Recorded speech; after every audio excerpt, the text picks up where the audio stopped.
নমস্কার বন্ধুরা, আমি গৌরব চ্যাটার্জি। আমি একজন সাইকোলজিস্ট ও প্যাশনালিস্ট। আজকের ভিডিওটা আমি এনেছি তোমাদের জন্যে ভিজুয়ালাইজেশন সম্বন্ধে কিছু বলবো। এই ভিজুয়ালাইজেশন জিনিসটা কি? এটা হলো সোজা কথায় কল্পনা চিত্র, কল্পনায় কোনো জিনিসকে দেখা। ঠিক আছে, এখন এই ভিজুয়ালাইজেশন কিন্তু আমরা জীবনের প্রত্যেকটা ক্ষেত্রে ব্যবহার করি। প্রত্যেকটা ক্ষেত্রে আমরা ভিজুয়ালাইজেশন অল্প বেশি ব্যবহার করি। যেমন কোনো কাজ করতে যাচ্ছি, তো সেই কাজের আগে কোনো কাজ হলো বা কোনো কিছুই করবার আগে আমরা একটা চিন্তা করি, একটা প্ল্যান করি। হ্যাঁ, মানে কল্পনা একটা, মানে প্ল্যান ঠিক করি না, ওটা আমাদের মাথায় নিজের থেকে এসে যায় যে এই কাজটা এইভাবে করব, এইভাবে হবে। তো একটা কাল্পনিক চিত্র আমাদের মাথায় কিন্তু এসে যায়। সবসময় যে সেইভাবে কাজ হয় বা করবো তা নয়, কিন্তু এসে যায় একটা কাল্পনিক চিত্র। তো এখন ওটা কিন্তু আমরা সিস্টেমেটিকলি ভাবি না, বা সেইভাবে অনেক সময় সিস্টেমেটিকলি কাজ হয়ও না। কিন্তু এখন যদি আমরা নিজেদের ভালোর জন্যে, নিজেদের প্ল্যানগুলো যাতে ভালোভাবে হয় তার জন্য যদি আমরা প্ল্যান আগের থেকে চক আউট করি বা আগে থেকে ভিজুয়ালাইজ করি যে এটা এইভাবে এইভাবে হবে, এরকম এরকমভাবে হবে, অথবা কাজটা আমার স্মুথলি হয়ে যাচ্ছে, মানে যে কাজটাই আমি করব, কোথাও বাইরে গিয়ে বা কোথাও বা যে কোনো, তো ওটা একদম কল্পনায় আগে ভালো করে দেখে নেওয়া এবং পজিটিভলি দেখা।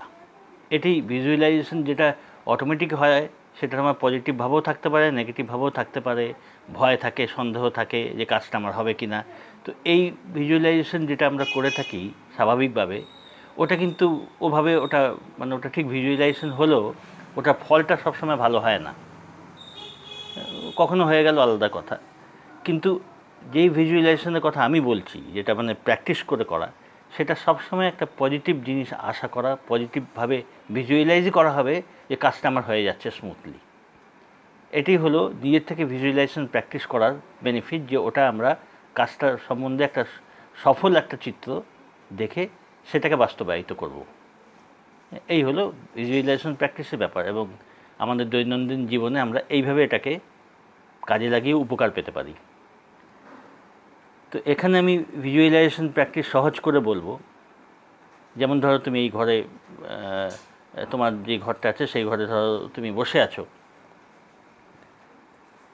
তুমি পাশের ঘরে গেলে, গিয়ে 10-15 সেকেন্ড মোটামুটি তুমি সব কিছু দেখে নিলে কোথায় কোন জিনিস আছে। তুমি জানো তোমার পাশের ঘরে কি আছে, তাও তুমি সেখানে গিয়ে ভালো করে, পাশের ঘরে গিয়ে ভালো করে তুমি 10-15 সেকেন্ড লাগিয়ে কোথায় কী আছে ভালোভাবে দেখে নিলে।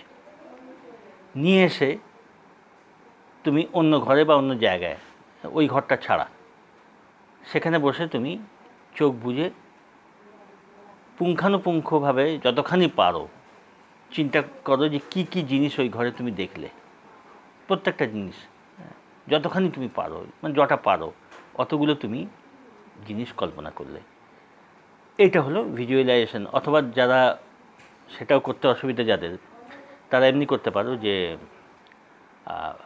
সামনে কোনো একটা, যেমন জলের বোতল বা ছোট একটা জিনিস তোমার সামনেই রয়েছে, সেটা তুমি খানিকক্ষণ দেখলে, দেখে চোখ বন্ধ করে চেয়ারে বসে সেই জিনিসটা তুমি কল্পনা করে যাচ্ছ, কল্পনা দেখার চেষ্টা করছো। এবং তার সাথে সাথে ধরো তুমি তারপরে ওই যেটা বললাম, ঘরে গিয়ে ঘরের জিনিসগুলো একবার ভালো করে দেখে তুমি বাইরে এসে অন্য জায়গায় বসে তুমি সেগুলো চিন্তা করছো। তো এটা হলো বিগিনিং, এটা হলো ভিজুয়ালাইজেশন। মানে তুমি ঘরে যে জিনিসগুলো দেখা তোমার দেখা জিনিসগুলোকে তুমি কল্পনায় ওটা আবার থেকে একদম নিখুঁতভাবে মনে করার চেষ্টা করছো। এটা কিন্তু একটা প্র্যাকটিস। এটা কিন্তু আসল ভিজুয়ালাইজেশন প্র্যাকটিস করার আগে নিজেকে প্রিপেয়ার করা, আর কিছু না। এরপরে আরেক ধরনের ভিজুয়ালাইজেশন প্র্যাকটিস যেটা বলছি, সেটা হলো যে জিনিস তোমার সামনে নেই। যেমন ধরো একটা লাল গোলাপ, সুন্দর লাল গোলাপ, সে লাল গোলাপ যেটা, সেটা তুমি হাতে নিয়ে খানিকক্ষণ দেখলে, দেখে তারপর চোখ বন্ধ করে ভিজুয়ালাইজ করছো। সরি, এখানে তো তোমার গোলাপটা নেই, সেই জিনিসটা তোমার কাছে নেই, তুমি কল্পনায় দেখবে এটা, যে গোলাপটা আমি কল্পনায় হাতে নিয়েছি, নিয়ে সেটা চোখ বন্ধ করে কল্পনা করছো যে হাতে গোলাপটা তুমি নিয়েছো, নিয়ে তার মানে পুরো গোলাপটা যে রং, লাল লাল গোলাপ হলে ভালোই, লাল গোলাপের সুন্দর রং তুমি দেখতে পাচ্ছ, কল্পনা কিন্তু সে গোলাপটা নিয়ে তুমি মুখের মধ্যে লাগাচ্ছ, সারা মুখ, চোখ, নাক, তো তার যে নরম যে মানে পাপড়ির স্পর্শ সেটা অনুভব করো। মানে তোমার সব মানে দৃষ্টি মানে মানসিক দৃষ্টি, চামড়া, তোমার স্কিন যার মধ্যে তুমি লাগাচ্ছ সেটা অনুভব করছো। গোলাপে ধরো তুমি কল্পনা করলে যে জলের বিন্দু আছে, সেটাও তোমার মুখে লাগছে। হ্যাঁ, তুমি কল্পনা করতে আরম্ভ করলে, কল্পনায় গোলাপ দেখছো, এবং যদি আরও ভালো হয় যদি কল্পনাটার ঘ্রাণ নিতে পারো, যে খানিকটা, হ্যাঁ তুমি তার গন্ধ চেষ্টা করলে কিন্তু হয়। তো এটা হলো যে জিনিসটা তোমার সামনে নেই সেটাকে ভিজুয়ালাইজ করা। আগের তো হলো তুমি ধরো পাশের ঘরে গেলে, গিয়ে সেই জিনিসটা দেখে নিয়ে তারপরে সে ভিজুয়ালাইজ করছো জিনিসটা তোমার সামনে। আর এটা হলো যে জিনিস তোমার নেই, তোমার সামনে নেই, সেটাকে নিয়ে তুমি ভিজুয়ালাইজ করছো যে ওই জিনিসটা তোমার আছে, তোমার হাতের কাছে আছে, তুমি সেটা দেখছো, তার স্পর্শ করছো, তার গন্ধ পাচ্ছ। হ্যাঁ, এইভাবে প্র্যাকটিস করো। এটা হলো ভিজুয়ালাইজেশন প্র্যাকটিসের একদম শুরুর দিক। তো এইগুলো পরে কিন্তু বড় বড় কাজে এগুলো ব্যবহার করা যায়, সেটা আমি পরে আলোচনা করব। আচ্ছা, এটার ব্যাপারে একটা জিনিস বলছি। এই যে গোলাপটা তুমি কল্পনা করছো, যে জিনিস তোমার সামনে নেই, এবং তুমি তাকে নিখুঁতভাবে কল্পনা করছো, তার স্পর্শ নিচ্ছ মুখের মধ্যে, তার পাপড়ি টাচ লাগাচ্ছ, গন্ধ নেওয়ার চেষ্টা করছো, কালারটা ভালো করে চিন্তা করছো, ভিজুয়ালাইজ করছো।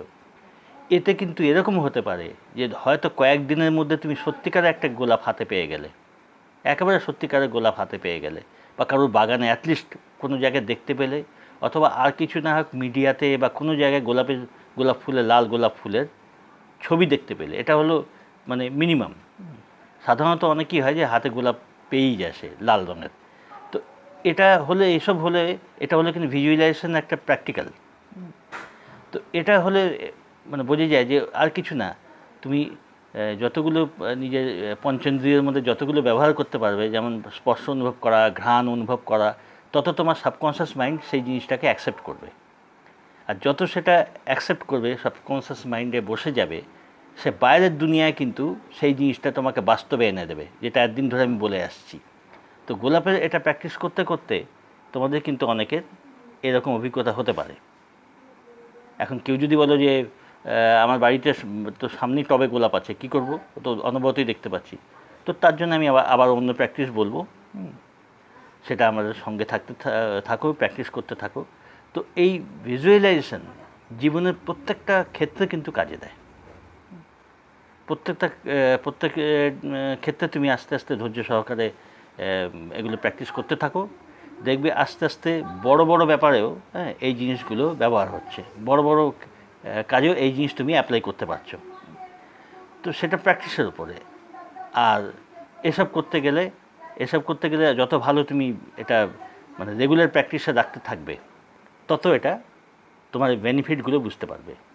ক্রমশ আমরা আলোচনা করব যে কী করে আরও এই টেকনিক, এবং এর সাথে অন্যান্য প্রসেসও আছে, মনোবৈজ্ঞানিক প্রসেস, যাতে সাবকনশিয়াস মাইন্ডকে প্রভাবিত করে বাস্তব জীবনে কিভাবে এগুলোর ব্যবহার করা যায় এবং তাতে বেনিফিট পাওয়া যায়। ঠিক আছে, সঙ্গে থাকো, ভিডিওগুলো দেখতে শুরু করো, যারা শুরু করনি করো, আর সঙ্গে থাকো, দেখতে থাকো ভিডিওগুলো, ভালো থেকো।